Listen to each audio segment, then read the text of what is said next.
This is going to be a continuation in my traditional knife informational series. And in this video, I'm going to discuss some of the different blade pattern or knife patterns, excuse me. I'm not going to cover all of them, and I'll show you an example of why. This is one website's list of all of the patterns that exist for traditional knives. So you can pause that there and research all those if you would like. So I'm going to show you what I have a general sampling of to give the general purchaser an idea of the patterns that are out there today. I'm going to keep it short, so I'm going to jump right into it. This is what is considered a swell center because of this swell in the middle. You can see it's narrow on either side, and then it swells towards the center. This is a knife that locks. It's not just a slip joint. So when you open this, you heard it click. There is this button here, this exposed piece of metal. You press that in, the spring itself raises, which allows the blade to be released.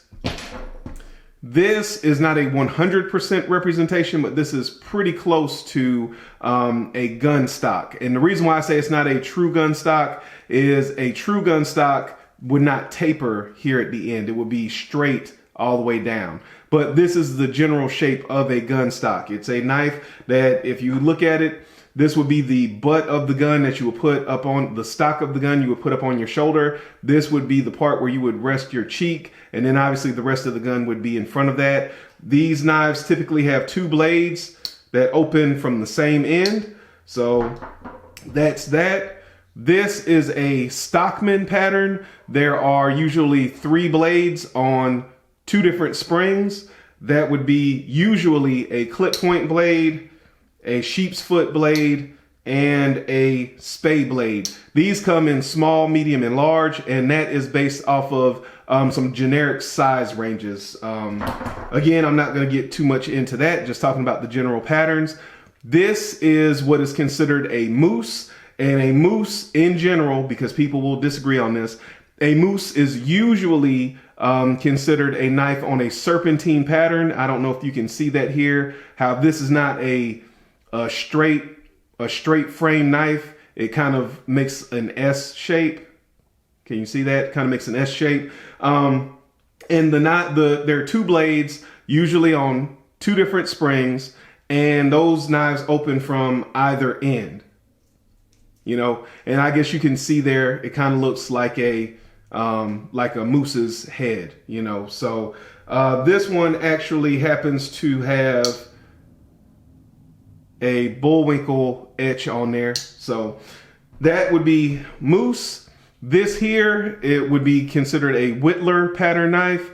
Now a true Whittler is a split back Whittler, and you can go back. I have an entire video on this pattern. This is my favorite pattern, and basically what you have here are 2 separate springs that have a wedge in between the 2. That wedge forces the springs apart down here on this end, and you will have usually 2 different blades. This one has the same blades down here, and then on this end the wedge tapers the springs to 1 big spring, and you usually have a larger main blade on this end. So this would be considered a Whittler pattern knife. Again, 3 blades, 2 springs that taper into 1 on one end, 2 smaller springs on this end that operate 2 secondary blades. Now, this general shape of a knife, you can see here how the frame kind of arches. If you have a knife that has 2 blades on this end and 2 blades on this end, usually it's the same 2 blades on this side, the same 2 blades on this side, and they come together in the middle. That is what is considered a Congress knife. And again, you can kind of get the reference there. 2 halves that come together to meet in the middle, Congress. So that would be that.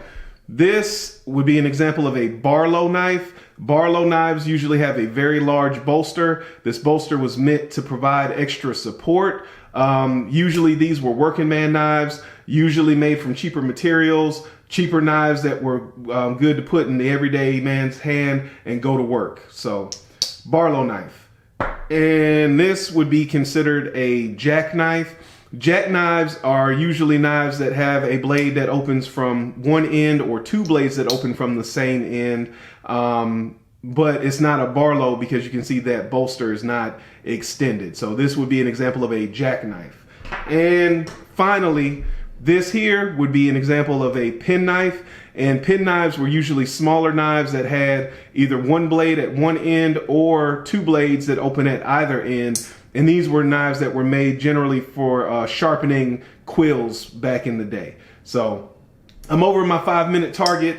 I'm going to cut it there. If you have any questions or anything, post them down below. I appreciate you guys watching. And remember, a lazy man carries a dull knife.